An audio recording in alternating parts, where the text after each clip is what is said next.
ஆ,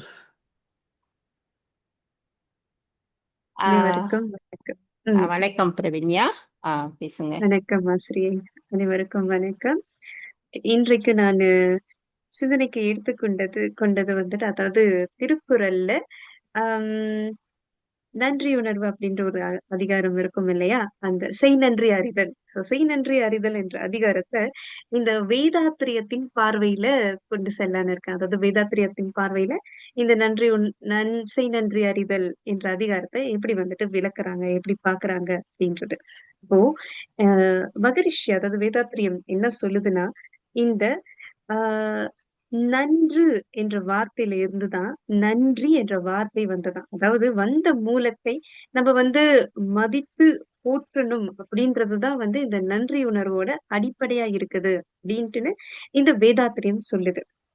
இப்போ நம்மளோட உடலுக்கோ உயிருக்கோ நம்மளுடைய அறிவிற்கோ நன்மை தரக்கூடிய ஒன்றை அல்லது ஓர் இன்பத்தை அல்லது அனுபவம் செய்கின்ற போது அத யார் நம்மளுக்கு கொடுத்தாங்களோ அவங்களுக்கு நன்றி செலுத்த வேண்டியது அவசியமாகுது. அந்த வகையில நமக்கு நலமான ஒன்றை செய்தவருக்கு நம்மளால என்ன செய்ய முடியும்னு நினைவில் வச்சு மறக்காம காலமும் வாய்ப்பும் நமக்கு கிட்டும்போது எவருக்கேனும் உதவி தேவைப்படுமாயின் அவசியம் அங்க நம்ம வந்து கை கொடுக்கணும். அவங்களுக்கு தோள் கொடுத்து துணை நிற்கணும். அந்த செயலுக்கான விளைவானது அவங்க மூலியமே நம்மளுக்கு திரும்பி வரும் அப்படின்றது கிடையாது. எங்கேயாச்சும் எப்பயாவது யார் மூலமாவது கூட வரலாம். இல்ல அடுத்த தலைமுறையில கூட வரலாம். ஆம், செயல் செய்யறதுதான் நம்மளுடைய கடமை. இப்போ அந்த ஒரு மூதுரை ஒன்று இருக்கும். நன்றி ஒருவருக்கு செய்தக்கால் அந்நன்றி என்று தருங்குல் என வேண்டா.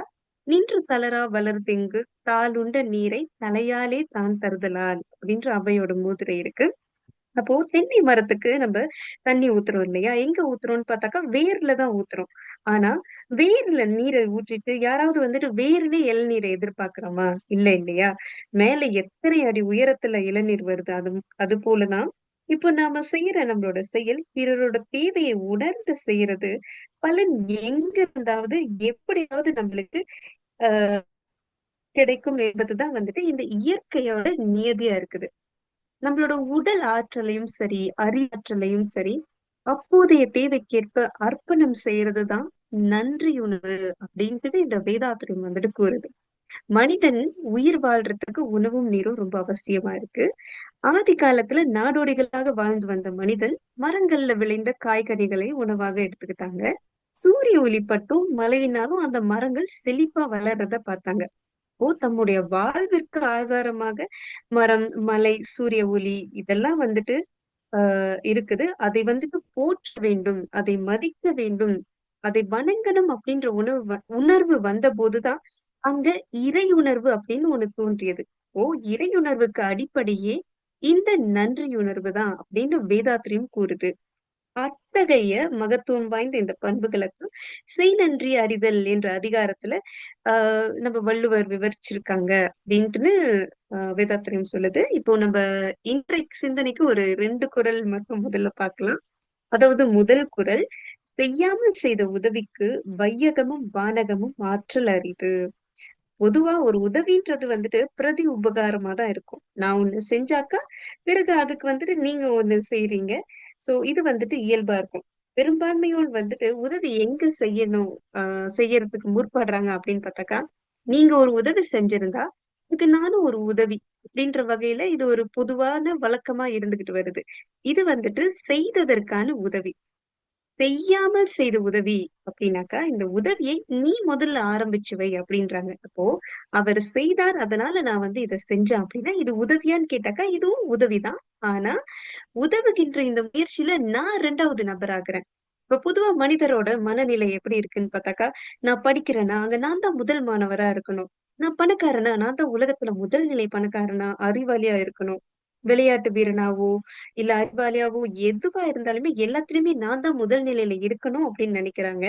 அப்படி இருக்கும்போது இதுல மட்டும் நீ ஏன் 2வது நபரா இருக்கணும் அப்படின்னு நினைக்கிறேன்றாங்க. அதாவது அவர் செய்யல, நான் ஏன் செய்யணும் அப்படின்ற மாதிரியான நிலையில தான் பெரும்பாலும் வந்துட்டு இருந்துடுறோம்.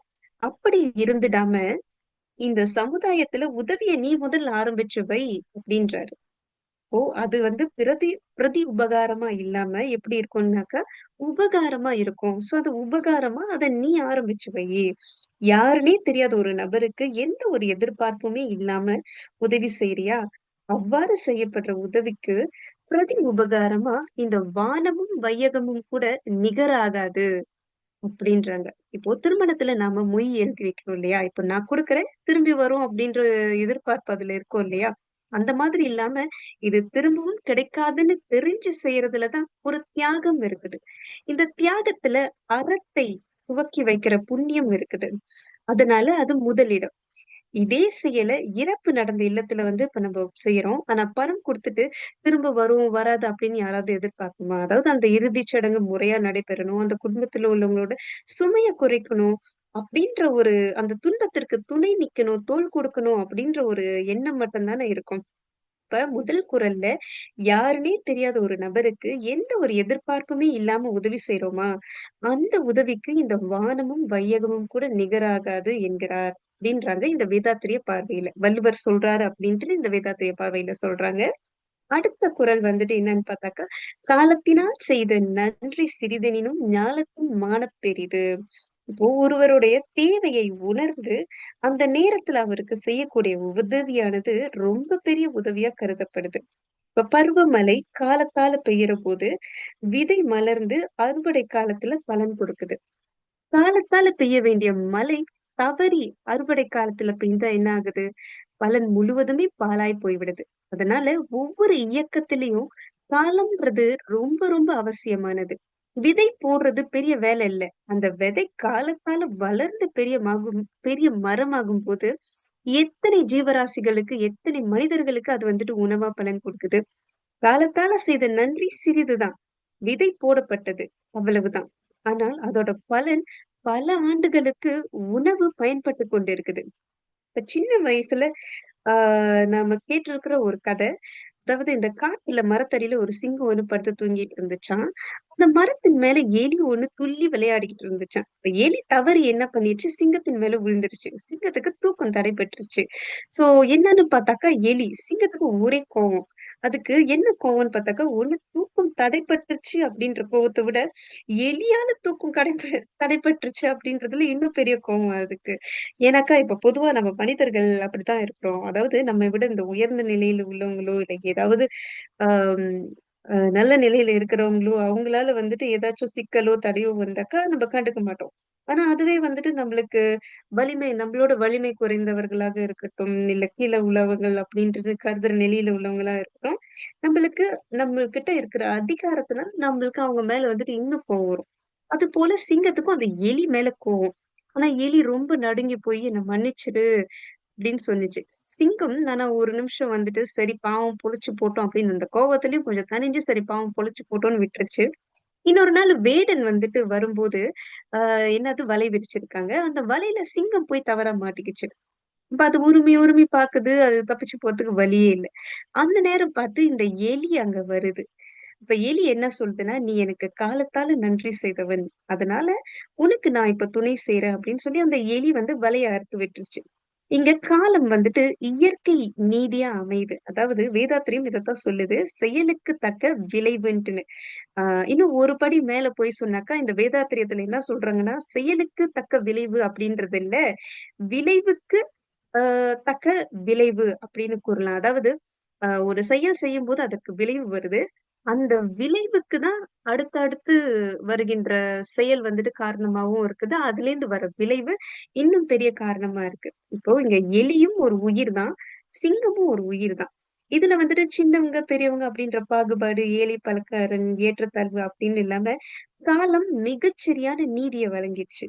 இந்த நன்றி உணர்வு தான் நமக்கும் இந்த சமுதாயத்துக்கும் அ நமக்கும் இந்த சமுதாயத்திற்கும் இடையே இருக்கிற ஒரு தொடர்பை ஏற்படுத்துது. யாரோ ஒருத்தரோட துணையோட தான் நம்ம வந்துட்டு வாழ்றோம்.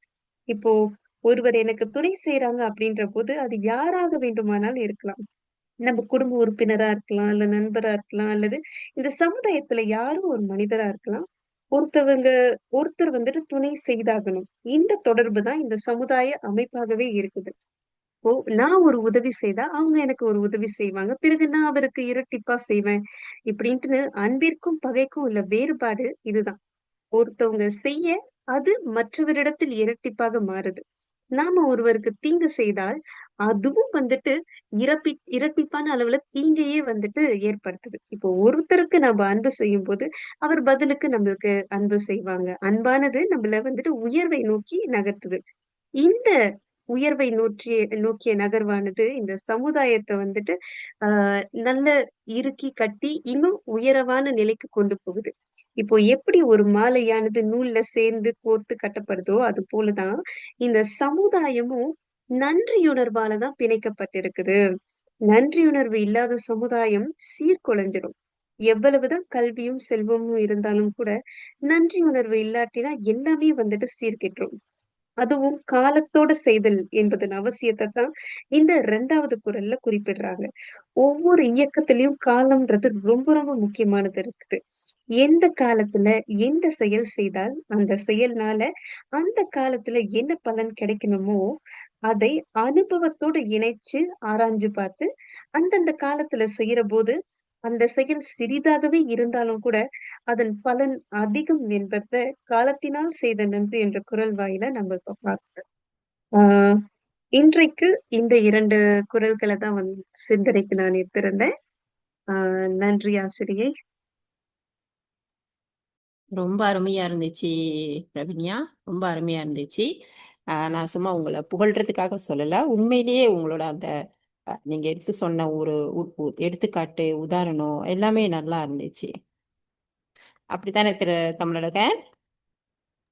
நன்றி ஆசிரியை. கேட்டா ஆமா ஆமா. ரொம்ப சிறப்பா இருந்துச்சு. ரொம்ப சிறப்பா இருந்துச்சு. அதுதான் அந்த புண்ணியம்னு சொன்னீங்க இல்லையா? அது கூட அந்த பூர்வ புண்ணியம், பூர்வ புண்ணியம்னு சொல்றாங்க இல்லையா? அது கூட என்ன, அது பூர்வ புண்ணியம்ன்றது தமிழர்கள் பூர்வ புண்ணியம்னா என்னன்னு தெரியுமா உங்களுக்கு? தெரியலையே. தெரியலையா பிரவின்யா? நம்மளுடைய முன்னோர்கள் செய்து வைத்த நன்மை, அவங்க என்ன? அவங்க செய்த செயல் நன்மை, அது நம்மளுக்கு அடுத்தடுத்த தலைமுறையாக அந்த புண்ணிய பலன் சேர்றது கர்ம வினையில. ஆனா நம்மள சித்தர்கள் என்ன அப்படி. சொல்றாங்க அப்படின்னா, பூர்வ புண்ணியம் அப்படின்றது, இப்போ ம், நான் ஏதாவது ஒண்ணு யாருக்கோ உதவி பண்றேன்னு வச்சுப்போமே, அப்ப ம். அந்த நீங்க இந்த மாதிரி உதவி செஞ்சிட்டீங்க அப்படின்னு சொல்லிட்டு ஒரு 4 பேருக்கு தெரிஞ்சு ஒரு பாராட்டுறாங்க. இப்போ யாருக்கோ நம்ம போய் ஒண்ணு செய்யறோம், ஏதோ ஒரு உணவே இல்லாதவருக்கு உணவு கொடுத்து இருக்க இடம் கொடுத்து நம்ம ஏதோ உதவி செய்யறோம். அப்ப அது நிச்சயமா 2 பேர் பாக்குறாங்க. பார்த்துட்டு இவ்வளவு நீங்க செஞ்சிருக்கீங்க, நீங்க உண்மையிலே அப்படின்னு அவங்க சொல்லிட்டாங்க அப்படின்னா அந்த புண்ணியம் போயிருச்சு, அவ்வளவுதான். போயிருச்சு, அந்த புண்ணியம் போயிருச்சு, அவ்வளவுதான். அது புண்ணியம் இல்ல, புண்ணிய கணக்குல அது சேராது. மகேஸ்வரன், பூர்வ புண்ணியம் அப்படின்றது அப்ப யாருமே புகழாம, யாருமே புகழாம, அதாவது யாருக்குமே தெரியாம நம்ம செய்யறோம், எதையுமே எதிர்பார்க்காம, யார்கிட்டயும் அது அந்த பலனை கிடைச்சிருச்சு, ஏதோ வகையில கிடைச்சிருச்சு. அவங்க பாராட்டிட்டாங்கன்னாவே அந்த பலன் நம்மளுக்கு கிடைச்சிருச்சு, நம்ம செஞ்சதுக்கான பலன் கிடைச்சிருச்சு. அப்ப பூர்வ புண்ணியத்துல போய் அது போய் தங்காது. நீங்க பொன்னாடை போட்டிட்டாங்க, நீங்க இவ்வளவுலாம் செஞ்சிட்டீங்க அப்படின்னு சொல்லிட்டு மேடையில நிக்க வச்சு பொன்னாடை போட்டுட்டாங்க அப்படின்னு சொன்னா, அப்ப அந்த செஞ்சதுக்கானது முடிஞ்சு போச்சு. செஞ்சதுக்கான பலனும் புகழும் அவங்களுக்கு என்ன, அது முடிஞ்சு போச்சு. அது போய் புண்ணியத்துல போய் சேர போறது கிடையாது.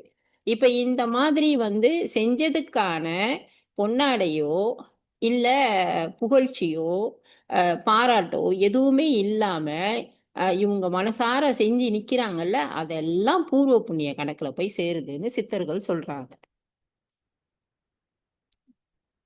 தமிழர்கள் நீங்க செஞ்சிருக்கீங்களா? இதுதான் பூர்வ புண்ணியம், நீங்க முன்னோர்கள் சேர்த்து வச்சதுன்னு நீங்க அங்க போகாதீங்க அப்படின்னு சொல்லிட்டு சித்தர் பாடல்ல நம்மளுக்கு சொல்றாங்க. ஓ! ஆமாங்க. சரி. ஆனா நீங்க சொல்றது நானும் எங்கேயோ கேட்டிருக்கேன். இது நம்ம செய்தத ஒருத்தவங்க சொல்லி பாராட்டிட்டாங்கனாலே, அது வந்துட்டு அந்த கணக்கு அப்படியே செட்டில் ஆயிருச்சு. செட்டில் ஆயிடுச்சு, வங்கி கணக்கு முடிஞ்சு போச்சு. ம். அப்ப வங்கியில போட்டது வந்து அப்படியே இருக்கணும் அப்படின்னா, அது அப்படியே எந்த இதுவும் இல்லாம, எடுக்காம அது இருக்கணும். அதுதான் வந்து பூர்வ புண்ணியம் அப்படின்னு சொல்லிட்டு. ஆம். இது என்ன என்ன சிக்கல்னா, நீங்க இந்த நன்றிய பத்திலாம் சொன்னீங்கல்ல, நன்றியில தான் உலகமே இயங்கிக்கிட்டு இருக்குது இல்லையா? நம்ம வந்து படிச்சவங்களே தான் அத படிச்சுட்டு இருக்கோம்ல. தெரிய வேண்டியவங்களுக்கு வந்து போவாம இருக்குல்ல. அதுதான் சிக்கலா இருக்கு. அததான் எப்படி கொண்டு போய் சேர்க்கறதுன்னு தெரிய மாட்டேங்குது. உண்மையிலேயே நன்றியில தான் வந்து உலகமே இயங்கிட்டு இருக்குது.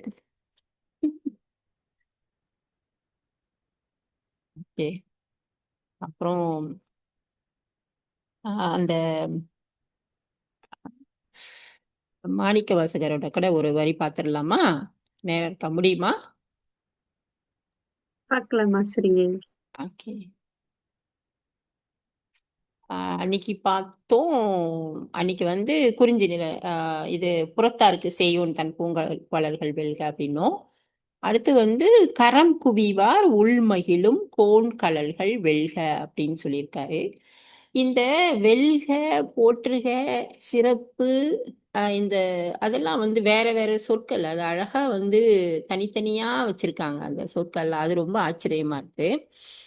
இந்த கரம் அப்படின்னு சொல்றாங்க இல்லையா? கரம் அப்படின்ற சொல்லுக்கு நிறைய பொருள் இருக்கு. அதாவது தும்பிக்கைன்னு சொல்லுவாங்க. யானையோட ஆம், தும்பிக்கைய கூட வந்து கரம் அப்படின்னு தான் சொல்லுவாங்க. கையும் வந்து கரம் தானே சொல்லுவாங்க. கை அப்படின்றதையும் வந்து நம்மளுக்கு கரம் அப்படின்னு தான் சொல்லுவாங்க. அப்புறம் இது சொல்லுவாங்க. என்னது? இந்த ஒளிக்கதிர். ஒளி ஒளியோட கதிர் வந்து அதுக்கு வந்து கையாம். அந்த ஒளிக்கு வந்து கையா இருக்கிறது வந்து அந்த கதிர் அப்படின்றதுனால வந்து கதிரவனோட கை அப்படின்னு சொல்லலாம். அதையும் வந்து கரம் அப்படின்னு தான் சொல்றாங்க. ஸோ இப்ப இங்க வந்து நம்ம வந்து தும்பிக்கையை எடுக்கணுமா, நம்மளோட கையை எடுக்கணுமா, நம்ம கையை எடுத்து கும்பிடுறோம் எடுக்கணுமா, இல்லைன்னா ஒளிக்கதிரை வந்து எடுக்கணுமா அப்படின்றது பக்கத்துல உள்ள சொல்ல வச்சுதான் நம்ம வந்து முடிவு பண்ணணும் இல்லையா? அப்ப கரம் குவிவார் அப்படின்னு சொல்றது நம்ம உள் மகிழும் அப்படின்னு சொல்றாரு. உள் மகிழும் அப்படின்னு சொல்றது உள் ஒளியை தான் அவரு குறிப்பிடுறாரு அப்படின்னு எனக்கு பொருள் விளங்குது. உங்களுக்கு எப்படி விளங்குதுன்னு எனக்கு சொல்ல முடியுமா?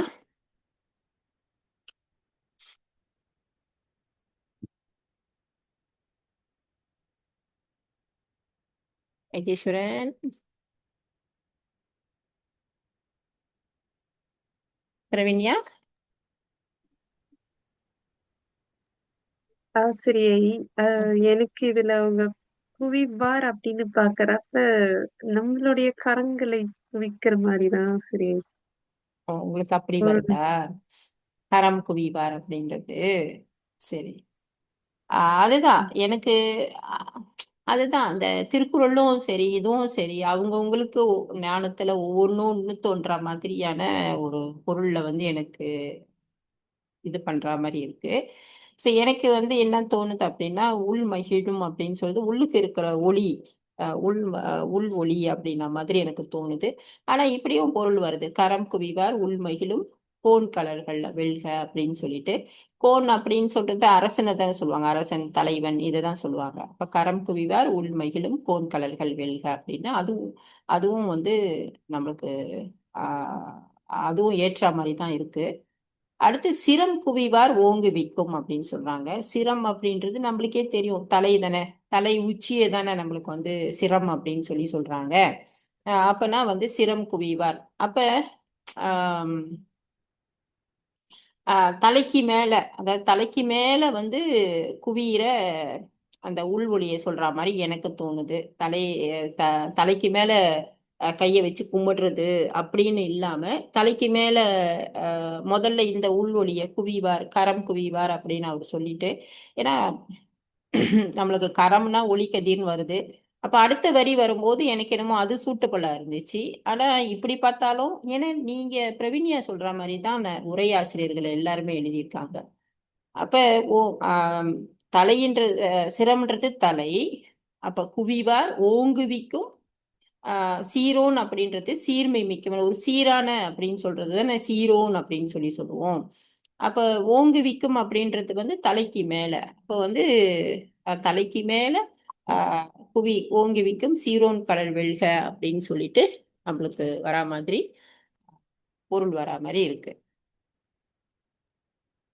அப்ப இன்னைக்கு 2 வரிகளை வந்து நம்ம பார்த்திருக்கோம். சரியா? தனித்தனியா அதுக்கு விளக்கம் போட்டு கொடுக்குற மாதிரி யூடியூப் போட்டு செய்யலாமா அப்படின்னு நினைச்சிட்டு இருக்கிறேன். இந்த சொல் ஆய்வோட போட்டு. ஓகே. அடுத்து வந்து நம்ம தொல்காப்பியத்திலும் ஒரு 2 பார்த்துடலாம். சீக்கிரமே முடிச்சிடலாம். ஏன்னா யாருமே இல்லை போல இருக்கு இல்லையா? அதனால ஆஹ்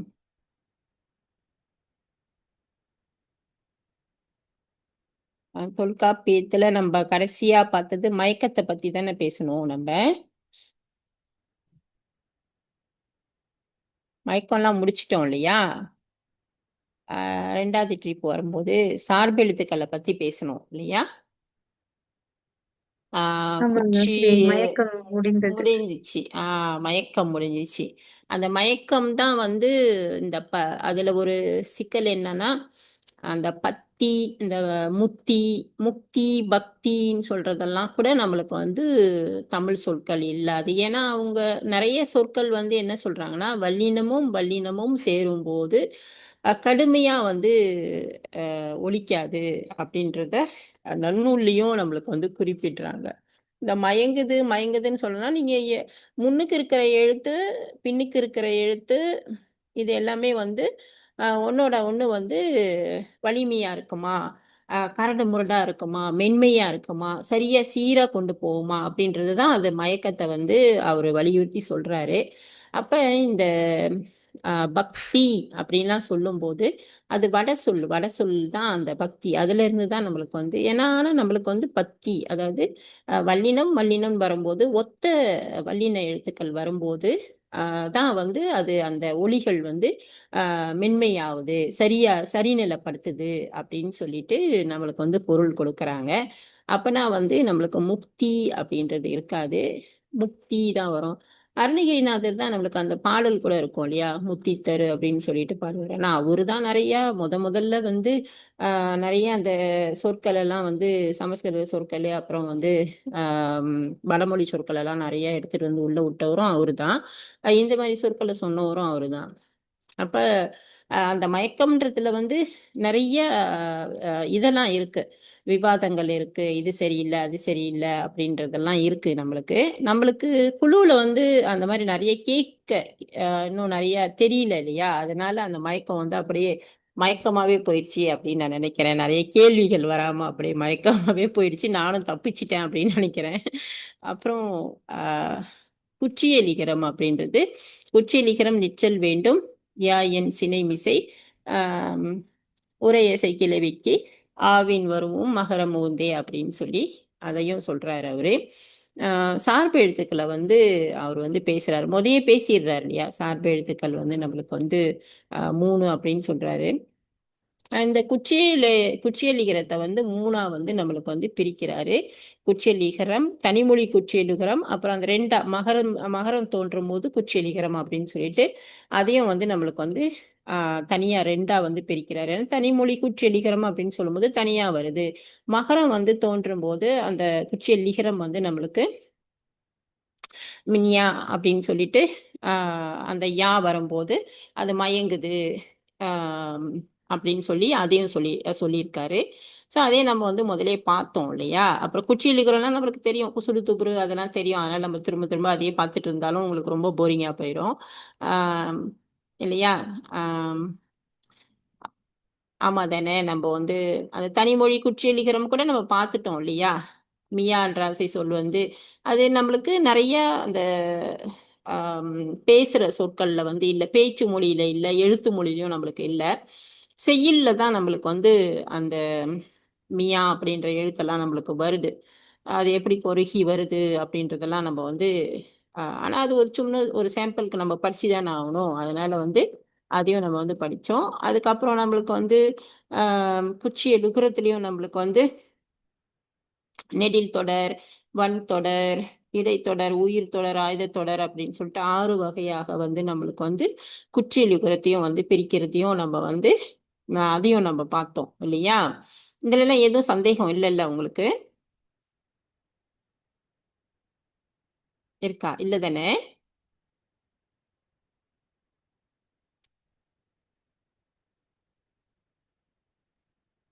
இல்லைன்னு நினைக்கிறேன். அதான் பேசாம இருக்கீங்க. ஓகே. இருந்தால் கேள்விகள் வரலாம். ஓகே. அடுத்து வந்து நம்மளுக்கு ஆம், ஆ, அது, ஆயுத எழுத்து அதையும் வந்து நம்மளுக்கு வந்து சார்பு எழுத்துக்கள்ல வந்து சொல்றாரு. இப்ப சார்பு எழுத்துக்கள்ல வந்து அவர் வந்து முதல்ல நம்மளுக்கு சொல்லும்போது அகரம் முதல எழுத்து இது அகரம் நான் திருக்குறளுக்கு போயிட்டேன் பாருங்க. நம்மளுக்கு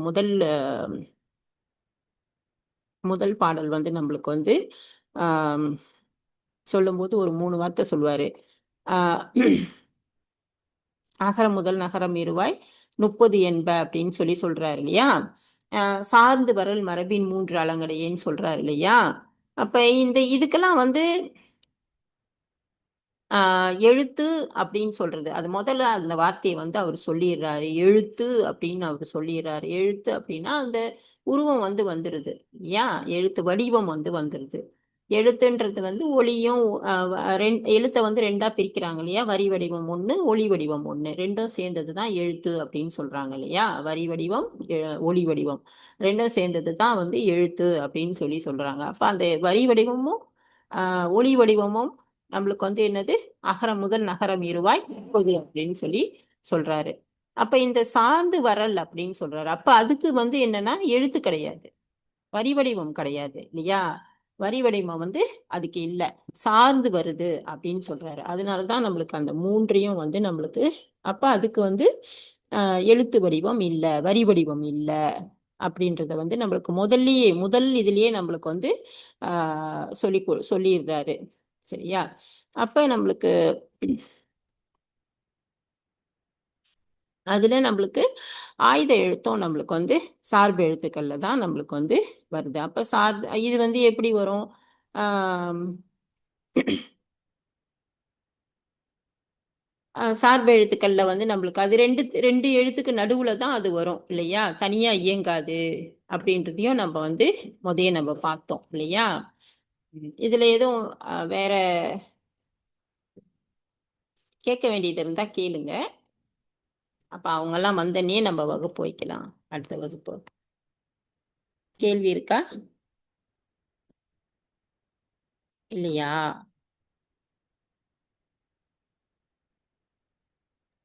இல்லை ஆசிரியை. சரி. அப்பனா வந்து நம்மளுக்கு முதல் இதுல இருந்து இப்ப இந்த குச்சிலிகிரம் வரைக்கும் உங்களுக்கு எல்லாருக்கும் நல்லா அந்த செய்யுள் எல்லாம் நல்லா தெரிஞ்சிருச்சு அப்படின்னு நினைக்கிறீங்களா? எப்படி?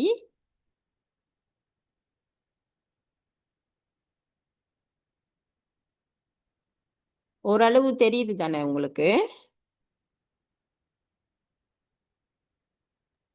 எல்லாம் தெரியலைங்க ஆசிரியை. ஓரளவு தெரியுது. இல்ல வந்து நம்ம முதல்ல தொல்காப்பியம்னா அதுக்கு இப்ப ஏதோ ஓரளவாவது ஓகேவா இருக்கா?